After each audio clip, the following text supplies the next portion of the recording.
Hello and welcome back to Hoi 4, Equestria Or, the realm of Kiria under Rainshine. In today's episode, we start off by continuing our journal entries. I do not think I am a good premier. This is Autumn Blaze. Oh, how do I even begin? Today's assembly at the court was a complete and total disaster. In the midst of our bickering, a procession of Kirin following the religious doctrine they call the Rising Fire entered the court, led by a mayor who calls herself Rising Sun, and asked to join in the plenum. I wanted to let them join, and every Kirin should have a voice in determining the future of the realm, but I let myself be bowled over by Winterfrost and Ficklecurrent, who immediately opposed Rising Sun and her followers from joining in. Winter despises the Rising Fire, calling it and its followers heretics, and I'm pretty sure she'd toss them all into the sea if she could. Current and his pals don't like the ideas of communalist society, because they feel it's a threat to the industry and capitalism that they're trying to set up in the realm. And me? I don't know what happened in court. I felt like I wasn't sure if letting Rising Sun and her followers join the plenum was the right idea. Equestria once had a problem with ponies who had similar mindset to Rising Sun and her sept, and it caused so much misery up there. Maybe I just didn't want the same thing to happen here in our realm. But Rising Sun and her followers are gone now. When I refused to welcome them to the plenum, they were chased out of the city by supporters of Fickle and Winter, and even some of my supporters as well. Instead of talking things out with Rising Sun, he refused to listen what she had to say and used force to make her go away. And you know what scares me most? Winter and Current were more than happy to use force to get what they wanted. I'm starting to think that not every debate and problem we're going to encounter at the plenum can be solved with words and compromise. Force of will and personality, and I hope only those two kinds of force, will be what drags this plenum across the finish line.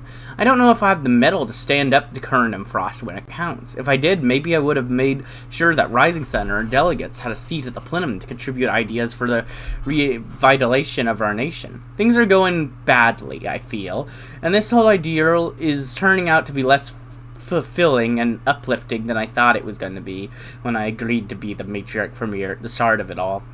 But it's too late to back out of this now, or feel sorry for myself. I have to push on and keep doing my job, no matter what it takes. All of Kiria depends on it. Yes, we'll do the best we can. That's all we can do. The Council of the Vertiges Rotunda. The Morning Secretariat has long served as the Matriarch Superior's counseling body, offering advice and interpretations of Concord's will to the Matriarch to inform her rule. Since its conception, it has been entirely populated by priests and mystics from the Way of Fire, whose concerns are often more spiritual than temporal. A new Morning Secretariat must be appointed to guide Kiria into a new era. Plus, it gives me political power, which is the main thing I want here, to be honest.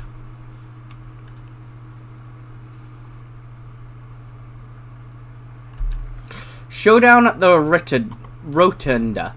And now we move on to the next topic, the revitalization of the Morning Secretariat as official advisors to the Matriarch Superior on matters of state. I'll be back in just one moment to continue.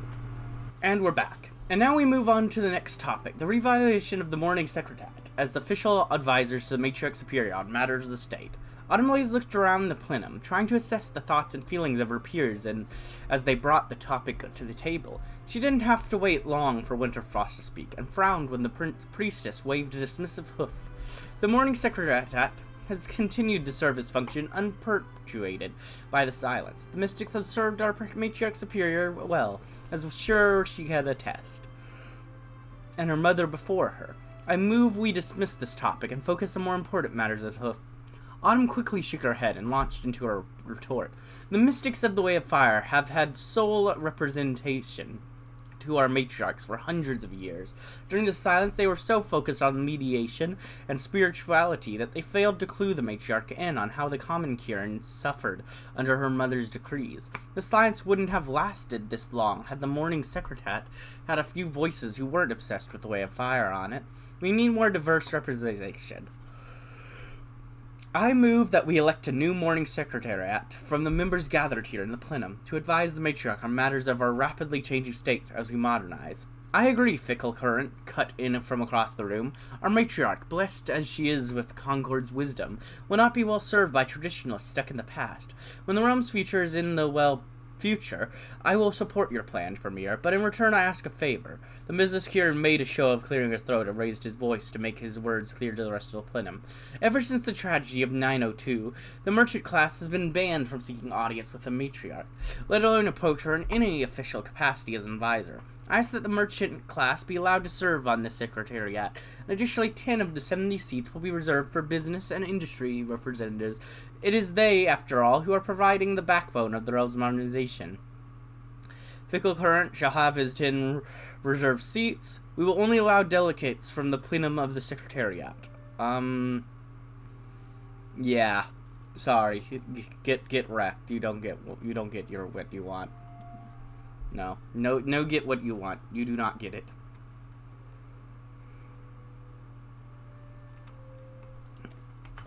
An accord with Concord. The role of Matriarch Superior. First, the Great Typhoon. Rainshine awoke that morning feeling refreshed and well-rested. Vermilion was draped in gray as the clouds above continued to rain on the city, with the occasional gust of wind rattling the foundations of her palace. But it did not bother her. She always slept better when it stormed outside, and she loved to sit in her morning room and read the teaching of the Concord with a cup of listen to the rain pitter-patter on the roof. When she prepared to sequester herself away in the morning room, she turned first to a page for her morning briefing at the day's events. It is bad news, your divinity, the page said, bowing his head low. Last night's storm was dying gasp of the terrible typhoon that struck our east coast 2 days ago. We spent all day yesterday assessing the damage. There was simply so much destruction wrought along the coastline. The heavy rainfall and strong winds caused massive flooding, landslides, and widespread damage to buildings, farms, and infrastructure. We don't know how many here lost their lives, but we expect it to be at least 500. That's not a good sign. The coast needs aid immediately. We are to mitigate some of the damage. Rainshine was taken aback. Even though she had made considerable effort to learn more about the affairs of the realm, she was supposed to rule since ending the silence. Sometimes she still felt like she was kept in her gilded cocoon, isolated from the world outside. Then I shall send aid to the coast needs immediately, she declared. I will write an official proclamation this morning. Is there anything that is already being done? The priests and mystics of the Way of the Fire have organized donation and charity efforts to bring tales and foods to the hardest hit regions, your divinity. Fickle Current has also asked the members of the Diaspora to donate funding towards rebuilding the region. If there is any silver lining to be found in this catastrophe, it is that their funding and involvement will help to modernize the coastline now that the land has been cleared by the storm. The Way of Fire and Diaspora rarely get along, Rainshine observed. She had at least learned enough through the plenum to understand that much about our subjects. If they do not learn to work together, I fear their efforts may hurt more than help. She dismissed the page with a wave of her hoof. See to it that Fickle Current and Winterfrost receive my direct instructions to coordinate their efforts. We cannot afford to let this crisis grow worse in the wake of the cyclonic fury. Has completed reestablished rulership and has completed call upon Diaspora. Call upon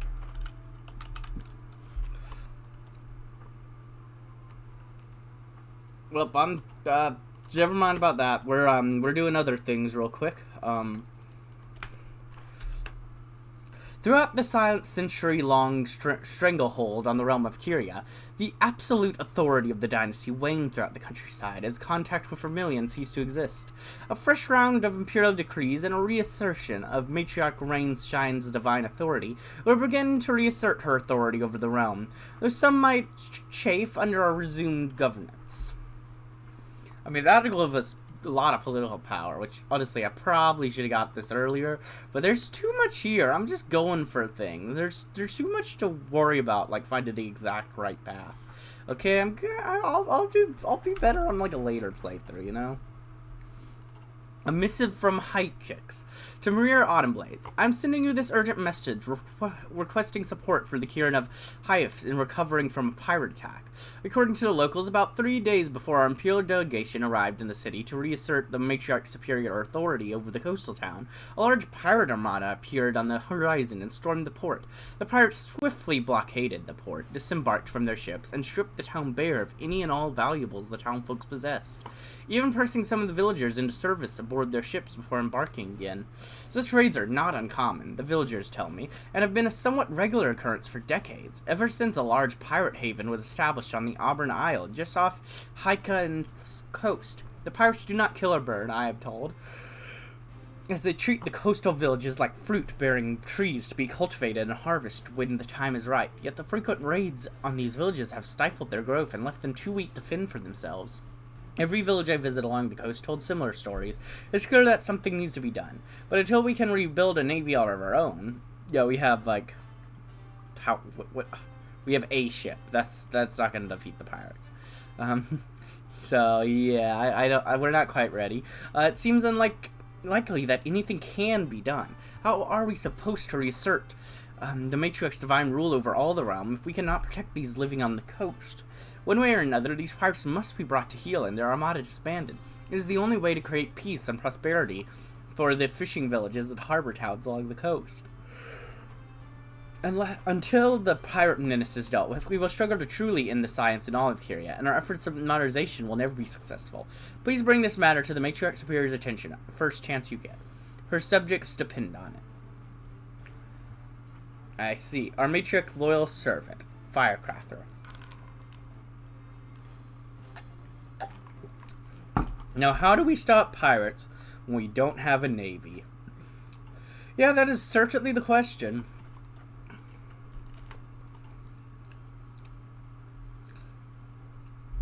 A terrible cyclone has decimated the eastern coast of the realm, leaving terrible destruction and misery in its wake.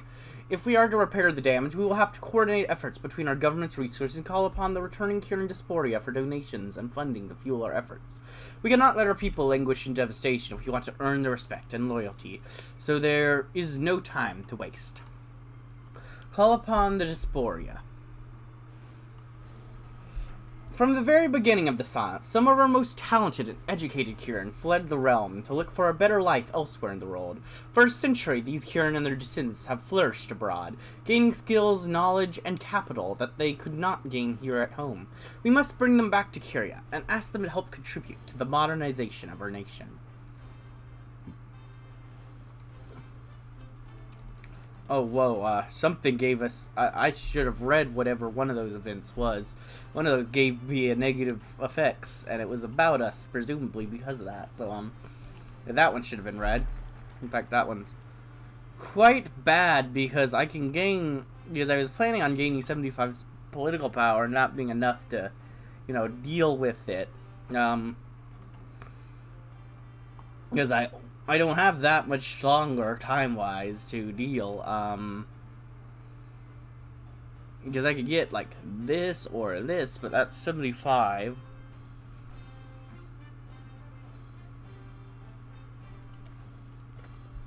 Emergy's return home. Fickle Current watched from Fragrance Harbor as another ship pulled into port. The ships have been arriving in Kiria's northmost port city by the day, each one loaded with dozens of Kirin making the return to their ancestral homelands. These were the Kirin of Diaspora, descendants of Kirin who had the good sense to flee the realm when the silence began. Many had longed for home their whole lives, to reconnect with their people and their families, but unwilling to sacrifice their livelihoods to scratch out an impoverished living in squalor that such a move would force upon them. But now, with the science ending and Matriarch Superior reign shine, inviting all Kirin living abroad to return home and help modernize the nation, the Diaspora had found the excuse it had been looking for to finally cease living abroad like exiles, and return home as heroes. The ship in front of Current had sailed in from Griffonia, judging by the flags hanging from its smokestacks, and the business Kirin pushed against the crowd surging off of the ship to find one particular face. He found it on the body of a green Kirin with a white mane, and as soon as the two recognized each other, they stepped forward and embraced on the docks. "Current!" the Greenstein exclaimed. "So good to see you. I feel like it's been years." "Only a few," Cypress Snow, "but years it has been." The two Kirin stepped back when Cypress followed current as the two began to move towards an automobile parked on the cobblestone roads on the docks. I'm glad you came, Current continued as they trotted, though I imagine giving up a position at Greenback University had to have been rough. Not as rough as trying to educate you back in the day, Cypress choked. But my talents will be better suited here than in Yale. The Kirin here are in desperate need of someone to educate them. We have to bring the realm's standards up to snuff with the rest of the world, or we will be left behind. The two sat down in the back of the automobile, and the driver slowly pulled away from the harbor. The return of dysphoria is something the realm desperately needs, the Kern agreed. The Kirin living here are all poor peasants living in the mud of their farms. The realm needs us if it's ever going to make itself great again. Even if half of these farmers see us as foreigners trying to end their way of life. But I imagine the matriarch will simply reward us for saving our nation when all is said is done. I hope, yeah, well, maybe.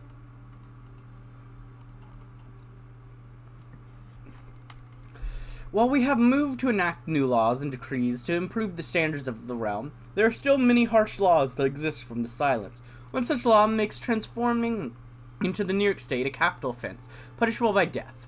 Though loosely enforced throughout the silence, a debate rages as the necessity of this law as the realm modernizes at a rate never seen before. Okay, I'm actually gonna reload a little bit. I'm gonna reload to the beginning of this episode. It'll be a lot quicker to get back to this point because it's literally been a couple months.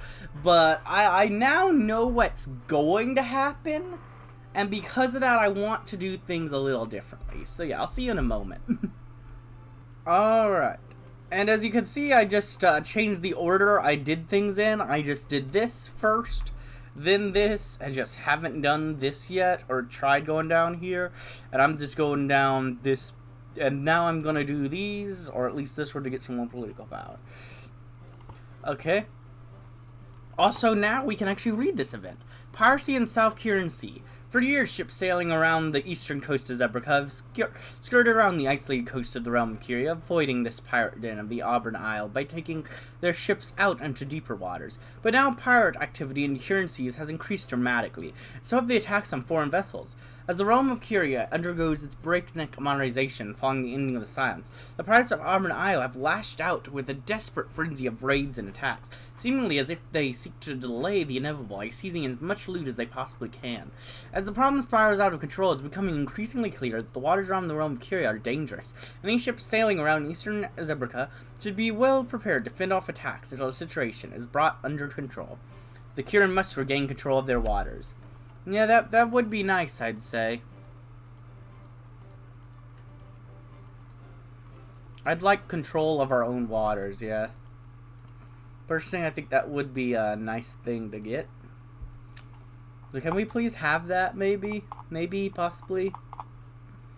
No, it would be nice, you know?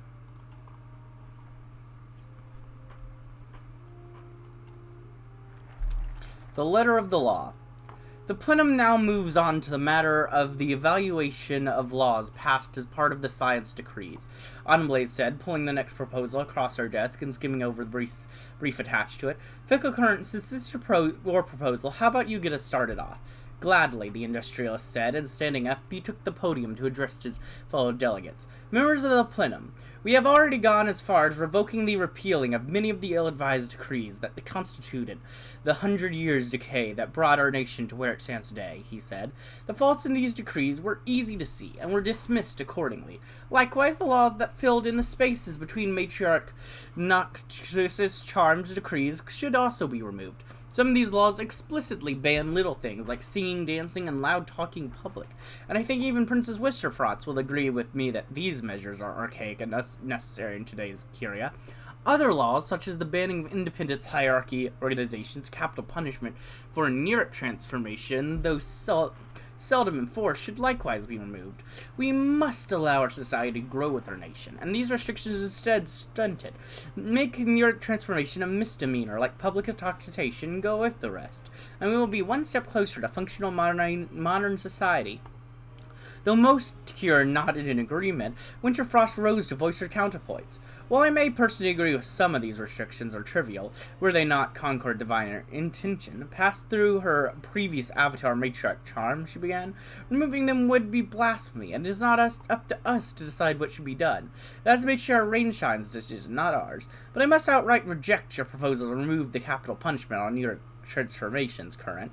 We need a strong deterrent to prevent the transformation to New York State, now more than ever. Remove that and we only feed more fuel to the fire. Tempers will flare, and another bout of New York transformations will be the calamity that sees all our progress permanently undone. It is not a risk we can afford to take, and so the only way to control it is to punish it with the harshest penalty imaginable. So, Kieran of the Plenum, do we abandon the safeguards that prevented the complete destruction of our nation a century ago? Or do we remember our traditions of the reasons why these safeguards were implemented in the first place? Kieran society must modernize with the nation. These laws were passed for a reason, and that reason is still valid today. I think we must modernize. I think it's important for us to move forward. Let's get some more stability up. The Council of the Verdigious Rotunda. The Morning Secretet has long served as the Matriarch's superior counseling body, offering advice and interpretations of Concord's will to the Matriarch to inform her rule. Since its inception, it has been entirely populated by priests and mystics for the Way of Fire. Well, I've already read this, but I'll just, whose concerns are often more spiritual than temporal. A new Morning Secretet must be appointed to guide Kiria in the new era. I mean, I've already read that, but sometimes you want to read something again because why not? You get me? Yeah, I think you should get me. You should get me. You better get me. Okay, this one I'm once again choosing the harmony option, just like I did before.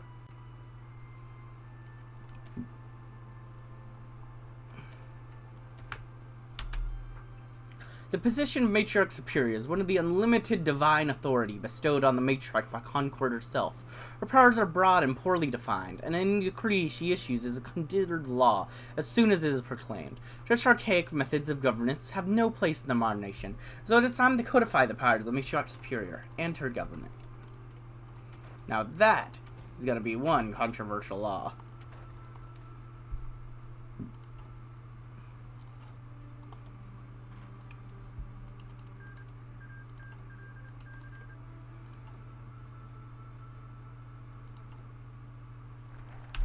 In accord with Concord, Princess Wisterfrost did her best to hide her scowl as she watched her Matriarch Superior surrender her absolute authority over the realm, with ink brushed on paper.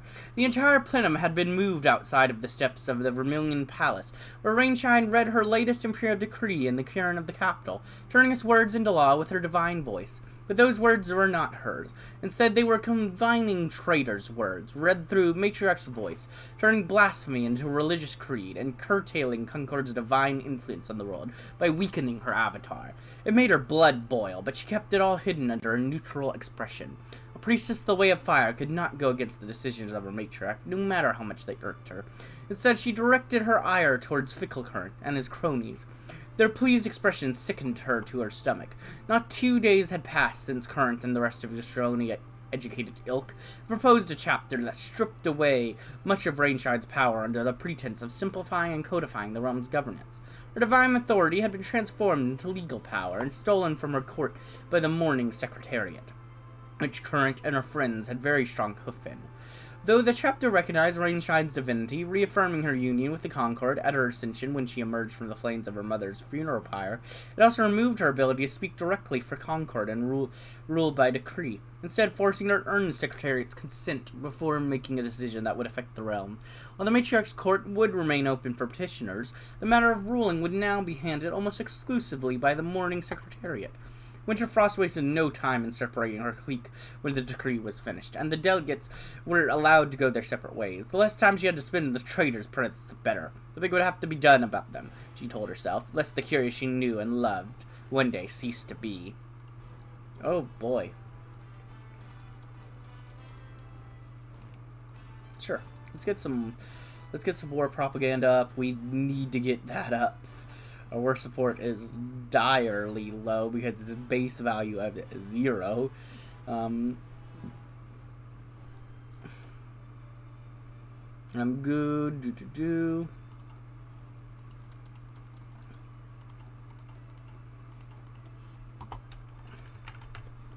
The role of the Way of the Fire viz the state. Since the creation of the Velian realm, the nation has been ruled as a theocracy, with the Way of Fire and Concord's teaching inextricably entwined with every facet of governance and daily life. But now a proposal is crossing the plenum floor to extricate the inextricable. It is possible to partially sectorize the century-old theocracy, or is a mere suggestion of possibly nothing but heresy? Well, we'll see. We'll see in the next episode. Because for now, I think this is a good time to end this one. But if you enjoyed, like, comment, subscribe, and hit the bell button. And, as always, peace.